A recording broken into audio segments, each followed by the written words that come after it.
Guy Sajer, 12-4. Section 4, this is my beautiful balcony, and this is my beautiful dog, Bruno. Bruno, say hi. What's up with the Bruno? Alright, back to work. Chapter 12, Tank Battle.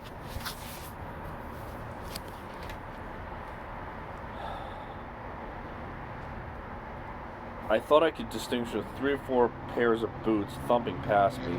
Everything happened so quickly in that moment that I'm no longer sure of what, in fact, I did see. I could still hear the sound of a machine gun, and then there were hundreds of shouting voices. The tank exploded a second time, showering steel fragments all around me. So, some of the soldiers must still have been firing. And there was a period of relative calm, which lasted about 3/4 of an hour. Exhausted by nervous tension, I managed to pull myself out of my torpor enough to take a few steps toward the position I had left 20 minutes earlier. But nothing remained of it except smoke and motionless bodies.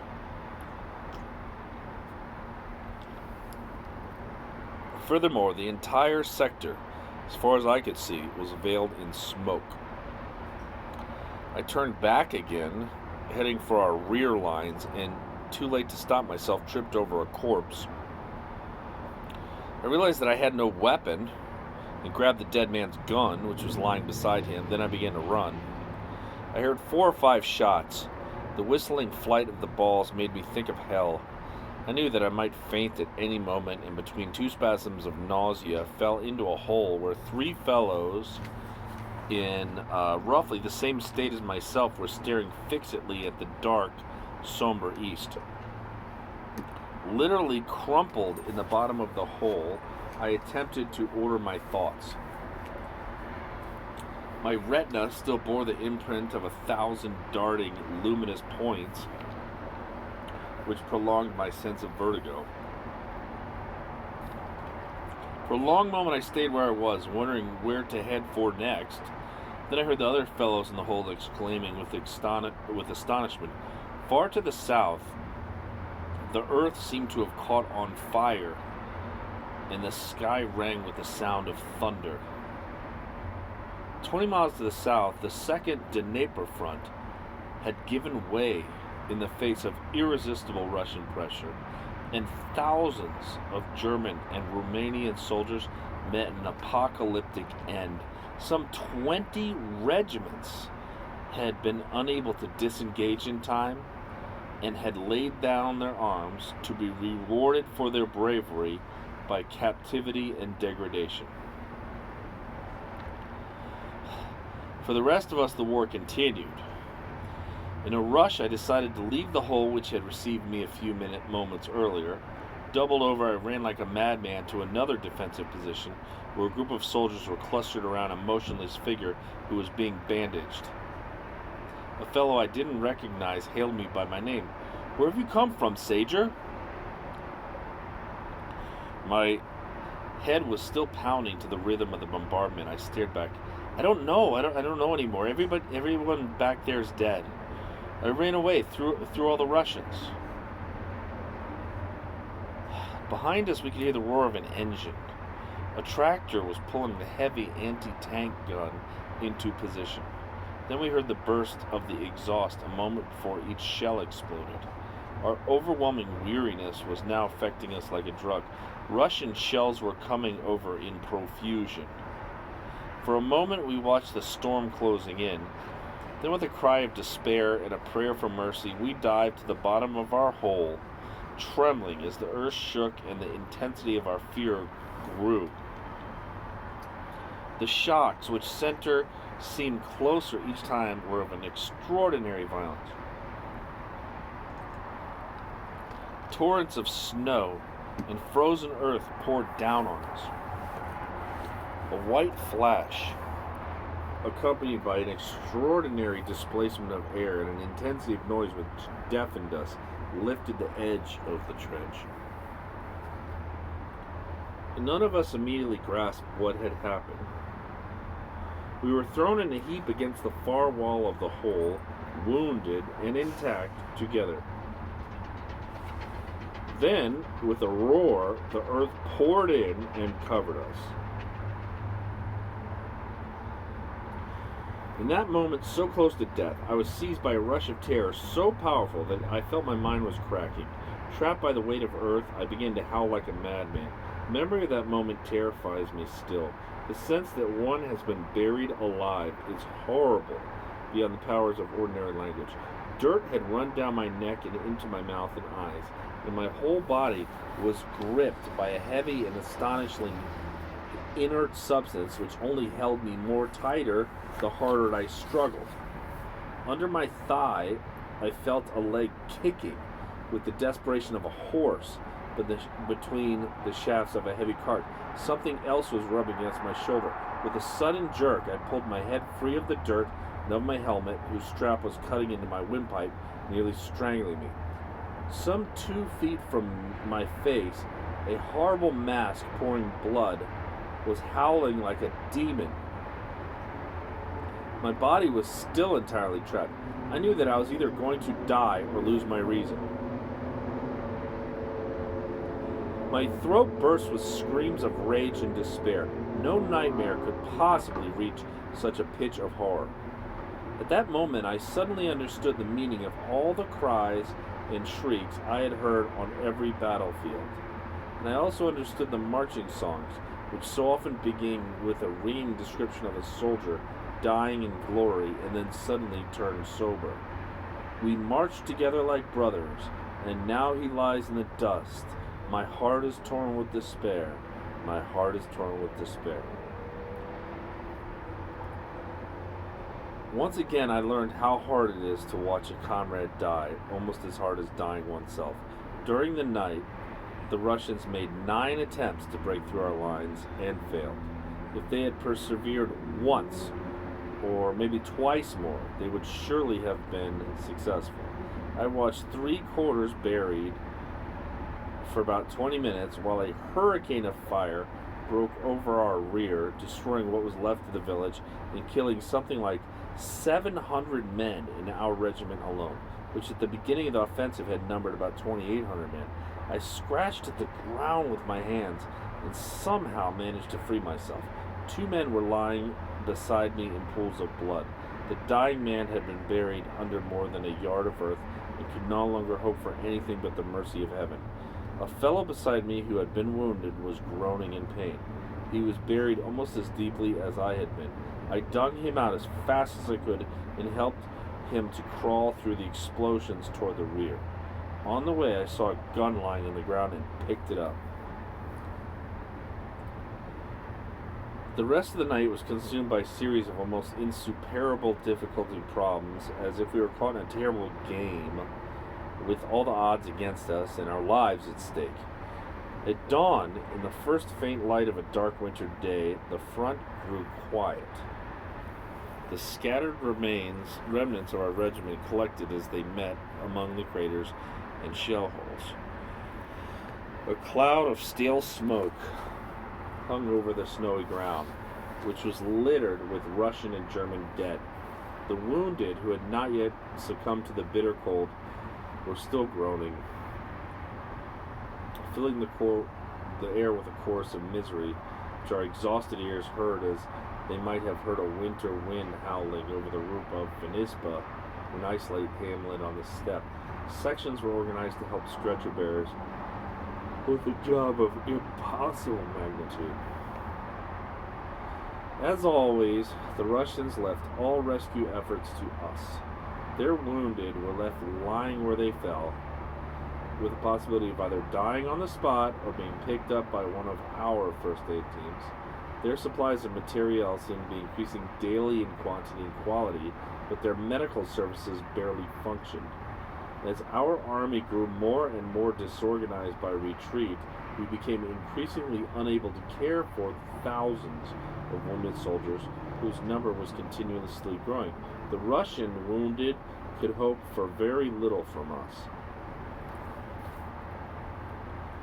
While the medical service tried to deal with the wounded, some 12 of us settled into a half-covered bunker back of our former sleeping quarters, which had been entirely destroyed. Herr Hauptmann of Weissreidau, who had just arrived, was one of the group. Despite a general sense of foreboding in the face of disaster, we all felt a surge of joy whenever a particular friend appeared. Hals, Lenzen, Lindbergh were all there. I was helping a wounded corporal bandage his severely burned right hand when the captain announced that we would retreat. He sent us out to help the non-coms count off and regroup our decimated company before moving camp at dawn. I went with Lenzen to help him find what was left of his section. The Russians, who had also taken a beating, were catching a moment's rest before demolishing what remained of our front. For the moment, everything was quiet in the eerie half-light of December. Lenzen couldn't quite grasp what had happened to me. For him, the simple fact that I had survived the Soviet thrust was extraordinary. My explanations that at the time I had understood nothing made no difference to him. He simply supplied his own scenario. With winter overalls had entirely disappeared, leaving me with nothing but my singed overcoat. During my flight, I picked up a gun, which proved to be Russian. For Lenzen, it was all clear. The Russians had overrun my position, and I had either failed to notice me or taken me for dead. In a desperate man-to-man struggle, I had managed to wrest a weapon from one of them, and with his gun had fought my way to our lines. You're still stunned, but I'm sure you'll remember later. I don't see any other explanation. Lenzen's version certainly had its advantages. I myself retained nothing but a chaotic impression of flashing lights and thunderous noises over a sense of total disorientation that I had no longer been capable of distinguishing east from west or up or down. Perhaps Lenzen was only trying to compensate for his attitude during our evening of celebration. At dusk, which fell in the middle of the afternoon, the German army abandoned the Second Dnieper front. While the immense Russian thrust whose fringe had swept over us was pressing with its principal strength against German and Romanian units further to the south, our depleted columns withdrew from their positions, abandoning all materiel which was no longer usable or transportable. Our Grossdeutschland regiment, half of us on foot, left in relative silence, our backs bent by the weight of our burdens, hoping that the gray skies would hold back for a while longer the rain of metal and fire which was pursuing enemy was bound to send at us. Chapter 13. The Third Retreat. Our prayers were granted, and we were able to march for 30 miles undisturbed. We were unpleasantly surprised to find no reserve positions in that distance, except for a few surveillance posts where the fellows, to their astonishment, were told to pack up and leave with us. We encountered no serious defensive efforts. The Russians could easily have continued their advance without firing a shot. On the second day of this third retreat, the most mobile portions of our battalion stopped and settled in to act as a covering force while the rest continued westward. Some 2,000 men, among them myself, were stationed near a village which was not marked in any of the staff maps. As we arrived, the inhabitants fled in the thick forest. We established ourselves with light but motorized weapons. We had 4 minuscule tanks, which had been effective in Poland, but were like toys compared to the T-34s. Their armament consisted of a double-barreled machine gun and a grenade thrower. We used them principally as tractors to pull the 12 sleighs which made up our train. 4 half-track doubled as anti-attack machine gun posts and as a source of emergency power for our 6 trucks when they stuck in those deep snowdrifts. 3 enormous Centab Ruslan sidecars skated through the powdery snow, which often plugged the space between the front mudguard and tire, preventing the wheel from turning. Their engines were powerful enough to free the back wheel and the wheel of the sidecar, which was also motorized, and send the whole machine zigzagging forward, roaring with its twin exhausts, while the block driving wheel skated over the surface like a runner of a sleigh. 3 packs completed our defense. With these weapons, which were suitable for chasing partisans and the classic infantry weapons, PMs, mortars, FMs, and grenades, we had been ordered to stop 3 Russian divisions, including several armored regiments, for at least 24 hours. Lastly, our orders were to withdraw, even if our efforts should be triumphantly successful.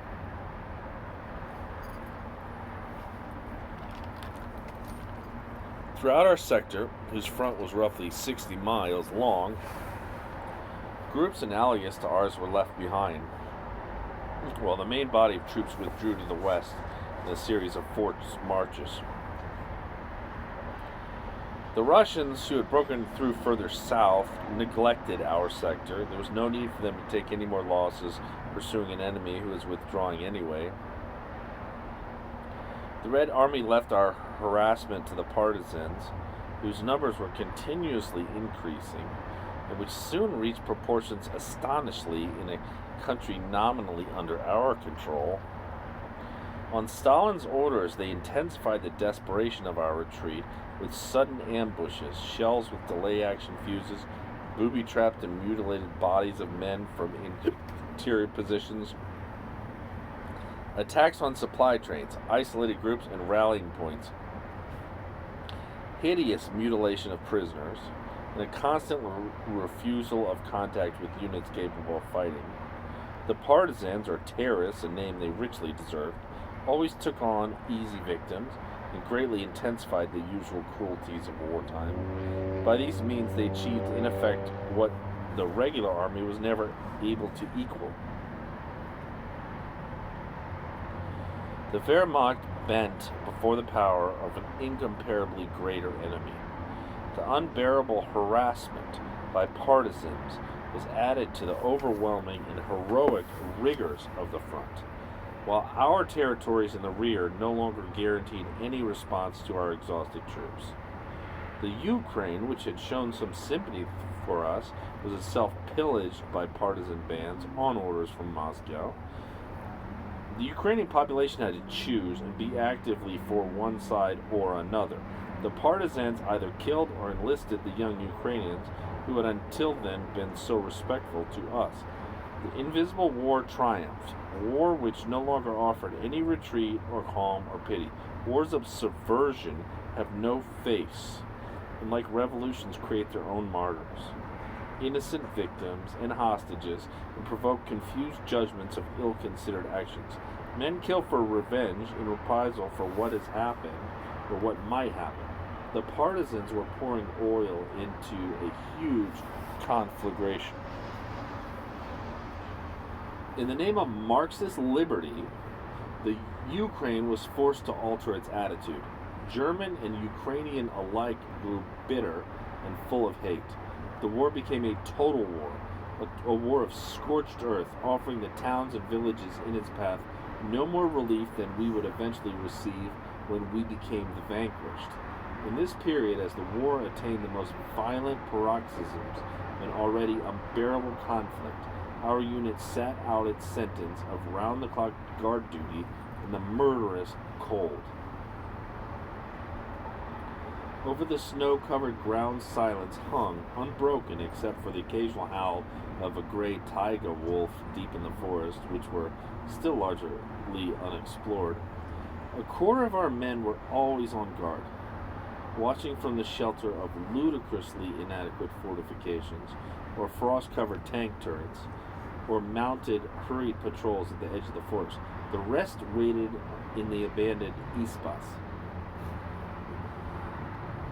The stoves of these huts had been systematically destroyed before we arrived, no doubt by partisans, who hoped that without shelter we would die of cold. Some of the ispas were open to the sky with the roofs burned or pulled off. Probably the partisans had not had time to destroy the village completely before we arrived. There were far too many of us for the number of buildings still standing, and hundreds of men were reduced to finding what shelter they could, huddled behind gutted walls whose only roof was the heavy opaque fog. Inside the walls, these men burnt everything they could find. In the better ispas, the intense flames threatened to set fire at any moment to the structures themselves. Our exhausted troops no longer bothered to collect deadwood from the forest and burned every combustible fitting left in the huts.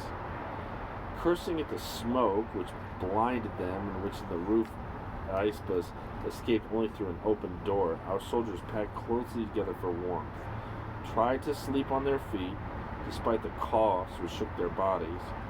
In the Ispas without roofs, smoke was never a difficulty. The men were never warm. Those closest to the fires rapidly grew so hot they had to move, while others only 4 or 5 yards away felt only the faintest warmness of the air, whose temperature rose to 15 or 16 degrees above zero. Every 2 hours, another quarter of the men went back to the dugouts to make room in our precarious sleeping quarters for those who would return white with cold. The winter was now serious. 15 degrees below zero, according to the thermometer of our radio group. As before, a general state of filth aggravated the situation. Any desire to piss was announced to all present, so that hands swollen by chilblains could be held out under the warm urine which often infected our cracked fingers. I was taking my first tour of guard duty in the early morning hours of polar darkness, and my second began at 1 o'clock in the diffusely light of midday, which is veiled by a sky as dark as the sky over Tempelhof the day it was destroyed. Toward the end of my patrol, the day would turn an unusual pink. By 3 o'clock, when I returned to the smokehouse, there was nothing further to report. My eyes hurt me. My nose was so inflamed with frostbite, I could no longer bear to leave it uncovered. We hid our faces like Chicago gangsters, with our collars raised and tied around our faces with scarves or strings. An hour later, the pink light turned violet and then gray. The snow turned gray too, and then it was dark from mid-afternoon until 9 the next morning. With darkness, the temperature always plunged sharply, often to 35 or 40 degrees below zero. Our material was paralyzed, gasoline froze, and oil became first a paste and then a glue, which entirely blocked the mechanism. The force rang with strange sounds, the bark of trees bursting under the pressure of the freezing. Stones cracked only when the temperature fell to 60 degrees below zero. For us, the horror we had been dreading for so long had arrived. Winter at war, a reality we had almost forgotten, fell on us like the die of a gigantic press ready to crush us. Everything combustible was burned. The lieutenant defended 2 of our sleighs with a gun against some 40 Lancer whose breath rattled through their congested lungs.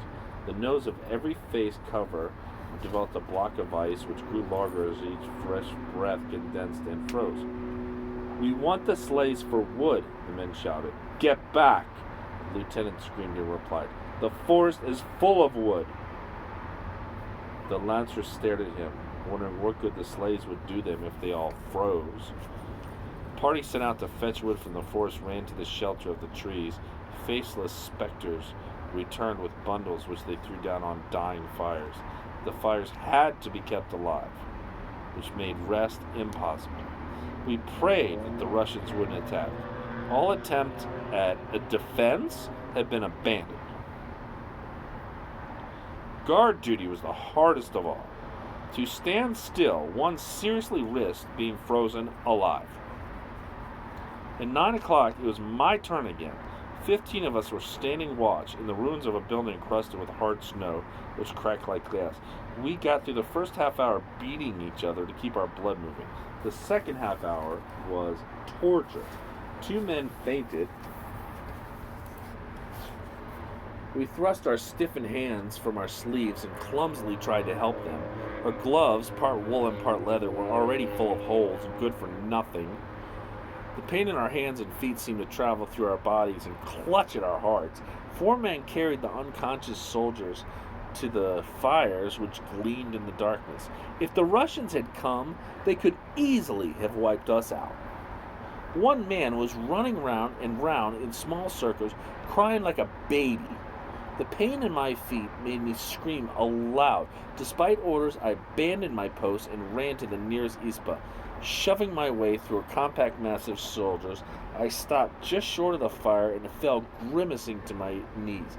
Then I thrust my boots right into the coals. They immediately began to crackle and hiss, and at the pain of contact between hot and cold, I burst into loud sobs. I was not the only one to cry, and there were others whose screams and moans were far louder than mine. The hour of release finally came, and we prepared to leave. The Russians had not swarmed down on us, and the steel of our frosted weapons, which had not been heated by explosions, glimmered bluer than ever in the horrible cold and looked as brittle as glass. Our men assembled listlessly, torn by a conflict of disloyalties which brought them close to madness. Although no one had covered himself with glory fighting against the Russians, another fight, which was equally formidable, had been fought against the cold and our exhaustion and the filth and the lice we scarcely felt. They had become so much a part of our everyday condition. The cold had also claimed its victims. 3 times, detachments of the last group on guard had returned to the fires carrying inert bodies. Pneumonia, generalized frostbite, and physical weakness had been unable to resist the overwhelming cold. For 3 men, their return to the fire came too late. 5 others were revived by flagellation and alcohol. In the motionless cold of the polar night, we covered the rigid corpses with snow, marking each improvised grave with a stick and a helmet. There was no time for sentiment or reflection. Those who were still, to their astonishment, among the living were trying to shake off the general numbness enough to start our solidly frozen engines. The situation seemed desperate. Not one of the engines turned over.